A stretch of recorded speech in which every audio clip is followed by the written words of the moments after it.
Hello viewers. This video is about the man who was born in Athens, Greece in 470 BCE.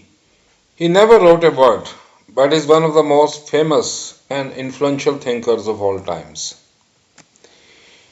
He had an exemplary character, but all his life he remained highly controversial. He was penniless, but debated intensely with rich and mighty on a wide range of issues. He thought that virtue is knowledge and that everyone must think and decide for themselves, but hated Athenian democracy. He was a rationalist but claimed he was guided by a divine voice and was on a divine mission. He dedicated his life to serving the community, even ignoring his family, but the same people condemned him to death. He had the opportunity to escape death by apologizing to the jury, but preferred to die in honor by drinking poison. Yes, that man was Socrates. So in this video, I will describe who actually Socrates was and why was he sentenced to death. Please like, share and subscribe to my channel Wisdom of Life.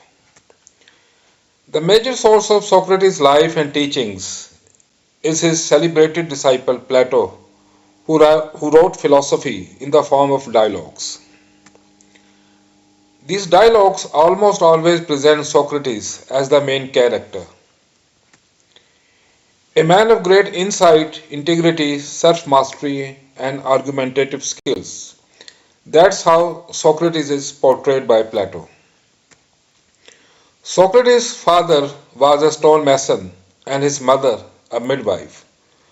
Socrates describes himself as a sort of midwife who helps others deliver their ideas just as a midwife helps a woman deliver her baby. A bald head, round face, snub nose, and bulging eyes made Socrates look unattractive. While young, he served as a soldier in Athenian army and fought bravely in several battles. Having left the army, Socrates never worked again, devoting all his time and energy to educating the youth. Unlike Plato, he did not set up an academy, but used the marketplace or any other place he could find to spread knowledge and wisdom. The youth would flock to him passionately and reverently and draw upon the master's incomparable wisdom. Socrates' audience and interlocutors were drawn from a wide range of sources. There were rich men like Plato who relished his criticism of democracy.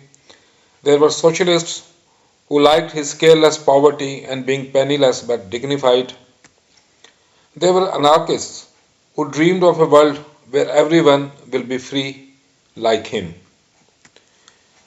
And all those who wanted answers to their probing questions. An important part of ancient Greek culture was oracles, which answered questions on behalf of gods about future. The oracle at Delphi, the most important Greek temple, when asked who was the wisest man in Greece, named Socrates.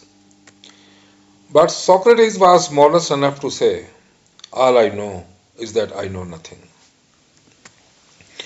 If Socrates' teachings can be described in one sentence, that is, virtue is knowledge. For Socrates, admission of ignorance and ability to doubt is the first step towards knowledge. Socrates is also the author of the famous phrase, "Know thyself." For him, intellectual inquiry must start with study of man rather than nature. Socrates was the first philosopher in ancient Greece who focused on the study of man rather than nature, unlike his other Greek philosophers who preceding him. For Socrates, every person must understand his deep-rooted beliefs and emotions that may affect his search for truth. For Socrates, no one can choose evil or make a wrong decision intentionally or with full knowledge. Bad or wrong choice is never a matter of weak will, but always of lack of knowledge. Now, this is a contention with which many will not agree because most of us must have experienced as well as observed that people do make a wrong choice or act badly in spite of having the full knowledge, that is intentionally. But Socrates doesn't believe in the intentional choice of evil. For Socrates, knowledge can tame emotions. In modern terminology, the conscious can get mastery over the unconscious, and the intellect can control passions. Man has unlimited capacity for self improvement through knowledge based self control and self discipline. So, the importance of self knowledge, self discipline, and self control is something that connects Socrates with Eastern philosophers, particularly with Indian philosopher.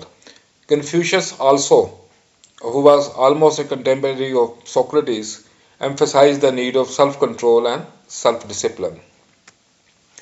Now, if knowledge is the prime virtue of individual, it must also be so for the state.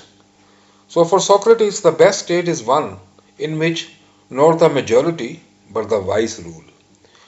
So that is why Socrates is also regarded as the originator of the idea of the philosopher ruler. That is, the best state is one in which the people who know, who are wise, they have the reins of power. Now, the idea that governance requires wisdom or special skills brought Socrates into conflict with Athenian democracy.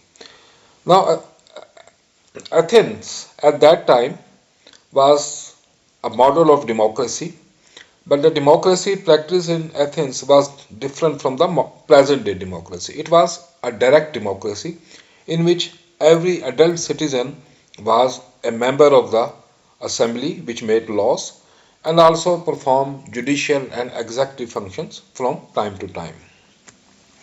I hope you like this video.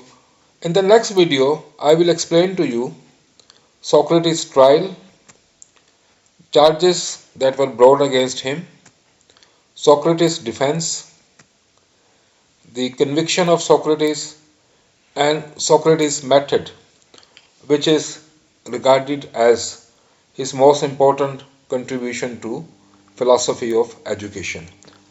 I hope you like this video. Please like, share, and subscribe to my channel for Wisdom of Life. Thank you for your time.